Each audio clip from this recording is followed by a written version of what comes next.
जम्मू कश्मीर के आरएसपुरा में बाल सुधार गृह से 3 कैदी फरार हो गए। फरार होने वाले कैदियों में 2 पाकिस्तानी भी शामिल हैं। कैदियों ने फरार होने के दौरान पुलिस वाले पर फायरिंग की, जिसमें पुलिसकर्मी गंभीर रूप से घायल हुए। फिलहाल पुलिस फरार कैदियों की तलाश में जुट गई है। पीएम मोदी ने दिल्ली के भारत मंडपम में एआई इंपैक्ट समिट का उद्घाटन किया और इसी के साथ दुनिया के सबसे बड़े टेक्नोलॉजी इवेंट में से एक एआई इंपैक्ट समिट 2026 का आगाज हो चुका है। इंडिया एआई इंपैक्ट समिट आज से 20 फरवरी तक नई दिल्ली के भारत मंडपम में होगा। दुनिया भर की कंपनियां अपने लेटेस्ट एआई सॉल्यूशंस को दुनिया के सामने पेश कर रही है। यहां पर सुंदर पिचाई, मुकेश अंबानी समेत 100 ग्लोबल सीईओ शामिल होंगे। यूपी विधान परिषद से सीएम योगी आदित्यनाथ का विपक्ष पर करारा प्रहार। बोले 2017 से पहले यूपी में कोई भी सुरक्षित नहीं था। अब यहां न कर्फ्यू है न दंगा, सब चंगा। आज यूपी की पहचान उसकी तेज गति से हो रहे विकास से। समाजवादी पार्टी और बहुजन समाजवादी पार्टी की सरकार में अन्नदाता सिर्फ वोट बैंक थे। आज किसान यूपी के विकास के भागीदार बन रहे हैं। सीएम योगी ने समाजवादी पार्टी पर अटैक करते हुए कहा कि 2017 से पहले सत्ता के संरक्षण में गुंडे और माफिया पल रहे थे। पिछली सरकार ने यूपी को अपराध का गढ़ बना दिया था, लेकिन अब ना तो अपराध है ना ही अपराधी। उनका नामो निशान मिट चुका है। सीएम योगी बोले, डबल इंजन की सरकार ने यूपी को सशक्त बनाया और आगे भी तेज गति से विकास की गाड़ी चलती रहेगी। सीमा पर दुश्मन के मंसूबे को निस्तानाबूद करने के लिए जवान अपने पराक्रम प्रदर्शन कर रहे हैं।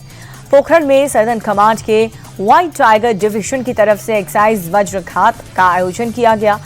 रेतीले इलाके में K9 वज्रगन सिस्टम से जंग की तैयारी को परखा गया, जहां पर टैक्टिक्स, टेक्निक्स और साथ ही प्रोसीजर के जरिए सर्वाइवल पर फोकस रहा, तो वहीं मॉडर्न वेपन की मदद से जंग की स्थिति में आक्रमण की तैयारी का जायजा लिया गया।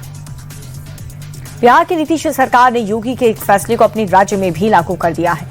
अब से यूपी की तरह बिहार में भी खुले में मांस बेचने पर एक्शन लिया जाएगा।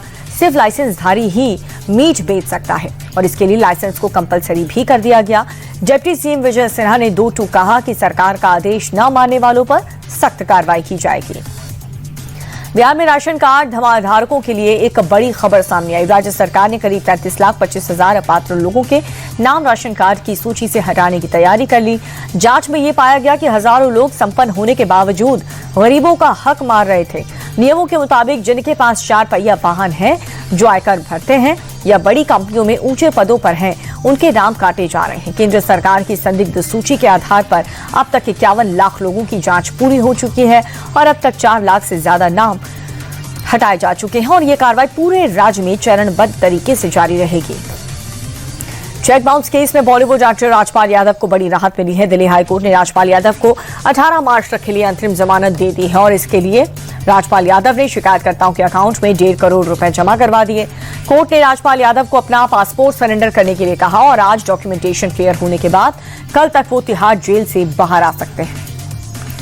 अगर आप लोकल ट्रेन में सफर करते हैं तो ये खबर आपको ध्यान से देखनी चाहिए। तस्वीर महाराष्ट्र के ठाणे जिले की, जहां पर कल्याण ठाणे लोकल ट्रेन के अंदर बैठे 2 युवक धड़ल्ले से नशाखोरी करते हुए दिख रहे हैं। पैसेंजर्स के सामने एक दूसरे को रुमाल के नशीला पदार्थ सुंघा रहे हैं। इनकी हरकत को ट्रेन में मौजूद एक शख्स ने कैमरे में रिकॉर्ड कर लिया। इस मामले के सामने आने से मुंबई की लाइफलाइन में पैसेंजर्स की सेफ्टी पर सवाल उठ रहे हैं। पटना के होटल ताज में 3 आतंकवादी घुस गए हैं। सुरक्षा बलों पर फायरिंग की गई। घबराइए मत, क्योंकि ये एक मॉक ड्रिल की तहत किया जा रहा है। 26/11 जैसे हमलों से निपटने के लिए होटल में मॉक ड्रिल की गई। डमी आतंकवादी हथियार लेकर परिसर में घुसते हैं और फिर सुरक्षा बलों को टारगेट करते हैं। तस्वीरों में एटीएस गश्त करती हुई दिख रही है। फेक धमाके के बाद सुरक्षा बल रेस्क्यू करने की तैयारी करते हुए नजर आए। उत्तर प्रदेश के मेरठ में पिछले 30 साल से एक पाकिस्तानी महिला बिना नागरिकता के रह रही है। उसने अपनी बेटी के फर्जी डॉक्यूमेंट्स और वोटर आईडी बनवाए। दरअसल ये महिला 30 साल पहले लॉन्ग टर्म वीजा पर अपनी बेटी के भारत आई थी। डॉक्यूमेंट्स बनवाने के लिए अपने एम्बेसी और सरकारी दफ्तर का दौरा किया। स्थानीय महिला की शिकायत पर पाकिस्तानी सभा पर कार्रवाई की गई, जहां पुलिस की गिरफ्त में उसने खुद अपना जुर्म कबूल कर लिया। राजस्थान की भिवाड़ी में केमिकल फैक्ट्री में ब्लास्ट का सीसीटीवी फुटेज सामने आया। धमाका कितना जोरदार था, वीडियो देख करके इसका अंदाजा लगाया जा सकता है। वीडियो में साफ दिख रहा है कि ब्लास्ट के साथ ही फैक्ट्री में भीषण आग लग गई और इस दर्दनाक हादसे में 7 लोगों की जिंदा जलकर मौत हो गई। राजस्थान के अलवर में जमीन का झगड़ा जानलेवा साबित हुआ।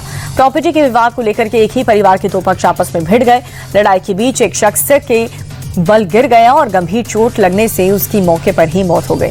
मृतक के परिवार वाले सबसे बड़े भाई और उसके परिवार पर आरोप ये लगा रहे हैं कि पुलिस ने डेड बॉडी को कब्जे में ले लिया है और मामले की जांच शुरू कर दी गई।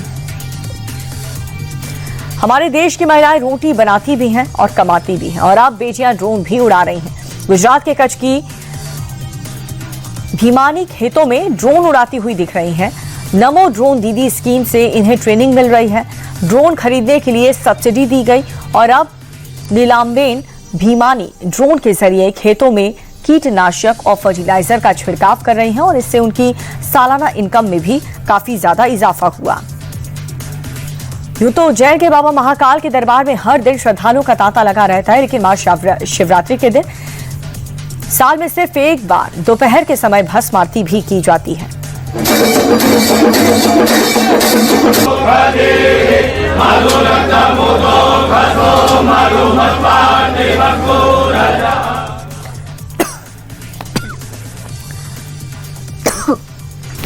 संतों की टोली बाबा को दूध, दही, घी, शहद और शक्कर से स्नान करवा रही है और फिर बाबा को भस्म आरती की गई। इसके बाद पुष्प मुकुट से सजा सेहरा भोलेनाथ को अर्पित किया गया। मंजीरा और शंख की धुन से ये पूरा माहौल भक्तिमय हो गया।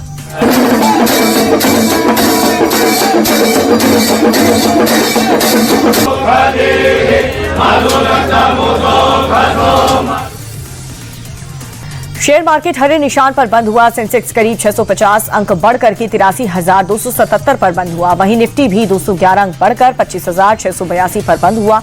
एनर्जी, बैंकिंग और फार्मा शेयर से ज्यादा खरीदारी देखने को मिली है। सेंसेक्स के 30 में से 22 शेयरों में बढ़त रही और वहीं निफ्टी 50 के 37 शेयरों में तेजी दर्ज की गई है। सोने चांदी की कीमतों में गिरावट दर्ज की गई। सोने के दाम में 641 रुपए की गिरावट 24 कैरेट में, जिसके बाद 10 ग्राम सोने का दाम 1,55,304 रुपए के करीब हो गया। दूसरी ओर चांदी के दाम में भी गिरावट दर्ज की गई है, जिसके बाद 1 किलो चांदी का भाव 2,40,507 रुपए प्रति किलो तक पहुंच चुका है। देश की सबसे बड़ी एयरलाइन इंडिगो बड़े पैमाने पर पायलट को भर्ती करने की तैयारी कर रही है। जल्द ही कंपनी 1,000 पायलट्स भर्ती करेगी। दिसंबर में फ्लाइट्स रद्द करने और क्रू की कमी के चलते इंडिगो ने यह फैसला लिया। दिसंबर 2025 में 7 दिन के अंदर कंपनी ने 5,000 उड़ानें रद्द की थी और ये देखते हुए कंपनी अब बैकअप तैयार कर रही है।